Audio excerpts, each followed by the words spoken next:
Collaboration on artificial intelligence research and its applications is in full swing at the China-Pakistan Intelligent Systems Lab at Pakistan's National University of Sciences and Technology.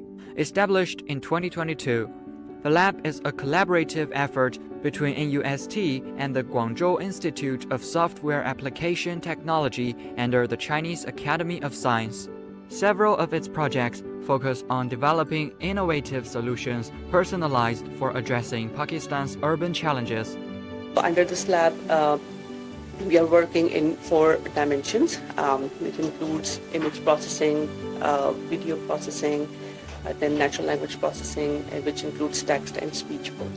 So these are the 4 major areas in which we are working. China's AI industry is far more developed than ours. I think it is one of the leading industries worldwide, if I say. We have to learn a lot. We are trying to catch up. So that's why we are collaborating, so that we know, we match their speed, we know in which direction they are moving, so that we can work together in that direction. To make headway in the field of technology, the lab has also sent Pakistani students to do their postdoctoral research in China and kept close contact with Chinese researchers via various collaborative platforms. We have regular contact with them, especially in summers. We have training sessions.